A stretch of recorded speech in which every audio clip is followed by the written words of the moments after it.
I never believed in ghosts. Not really. At least not until I met Thomas Holloway. After a brutal divorce and losing my job within 6 weeks, I needed space, room to breathe, to think. My therapist suggested a change of scenery, and my cousin Meredith offered up the old family property in Vermont, an ancient, sprawling Victorian house sitting alone near the edge of an overgrown forest. "It's peaceful," she said. "No one's lived there in years. It'll be good for you." She didn't mention the boy. I arrived in late October. The trees were skeletal, the wind sharp, and the sky hung low and gray like an old bedsheet. The house itself was breathtaking in its faded beauty, tall windows, steep gables, a wraparound porch overtaken by ivy. But there was something else too, something harder to define. A heaviness in the air, like the house was waiting. The first few days passed quietly. I unpacked my things, swept cobwebs from corners, and set up my writing space in the study downstairs. The furniture was antique and well preserved, though everything smelled faintly of old cedar and rosewater. I spent mornings wandering the nearby forest paths, afternoons reading by the dusty bay window, and evenings wrapped in a blanket by the fireplace. By the third night, the house started to feel restless. It began with soft creaks from the floorboards upstairs, at first just occasional. Old houses settle, I told myself, but by the fifth night the creaks took on a pattern. Footsteps, light ones, child-sized, crossing the upstairs hallway, pausing above the study, and then disappearing again. The next morning, I found a single small handprint in the dust on the hallway railing. I found the music box while organizing the built-in shelves in the sitting room. It was tucked between old photo albums and a cracked porcelain doll with one missing eye. Dark cherry wood, intricate carvings on the lid. I wound the key gently. The melody that played was soft, lilting, and deeply unsettling. A lullaby, but broken somehow. Notes twisted out of key. A song meant for comfort that left me cold. I closed the lid and placed it back. That night at 2:14 a.m. I awoke to the tune playing again. The music box sat untouched on the shelf where I'd left it, but the lid was open. It happened on the 8th night. I was brushing my teeth when I caught something in the mirror. A flicker, a shape. I turned sharply, heart hammering.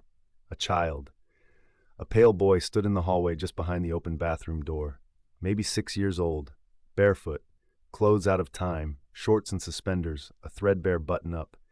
His eyes were sunken, skin paper white, and his mouth was slightly open as if mid-breath. When I stepped into the hallway, he was gone. But the scent of damp earth and something sweet, decay mixed with flowers, lingered.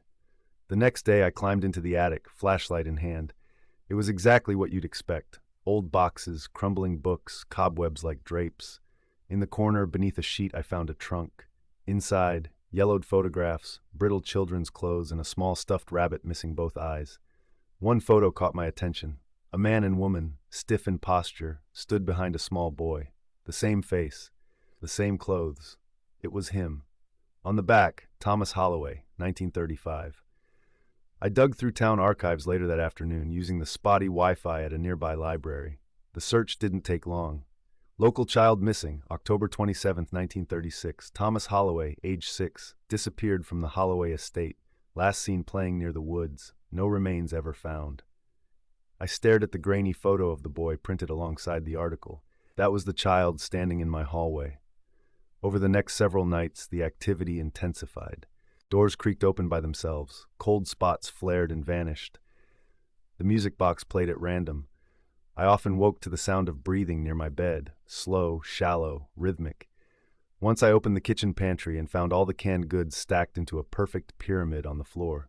Another time, I saw wet footprints trailing from the front door to the base of the stairs. Tiny, bare, as if he had walked in from the forest. Then there were the voices. Childish giggles at odd hours, whispered words I couldn't make out. Once, I distinctly heard my name, spoken in a voice that didn't belong to anyone living. I stopped sleeping with the lights off. Something kept drawing me back to the guest bedroom upstairs. It was sparse, a bed, a wardrobe, lace curtains stained with age. But the closet door never stayed closed. Every morning, I'd find it ajar again. One night, I decided to wait. At 3:09 a.m., I heard it creak open, slowly, deliberately. I held my breath and turned on the flashlight. Inside was only darkness, until I saw it. A soft glint of something behind the coats. I pushed them aside. The back wall sounded hollow. I retrieved tools and carefully pried at the wood. A panel came loose, revealing a hidden crawl space. Inside, huddled in the corner, was a small skeleton wrapped in a decaying blanket. Clutched in its brittle arms was the eyeless stuffed rabbit. The air turned bitterly cold. I wept. He had died here, alone, forgotten. Behind the child's remains, I found a small leather-bound book, mildewed but mostly intact. It was written in a woman's hand, his mother. October 27th, Thomas is missing. He was just here, playing with Bunny. I only turned away for a moment. November 3rd, I still hear him at night, laughing, calling for me, but the searchers say it's in my head. December 12th, they say I need rest, but I see him, in the mirror, in the stairs, in my dreams. January 1st, he's not gone, he's just trapped. The last entry was different, scrawled across the page like a scream. He is still here, let him out. I couldn't leave him there, not like that. That night, I carried the rabbit and the music box into the attic.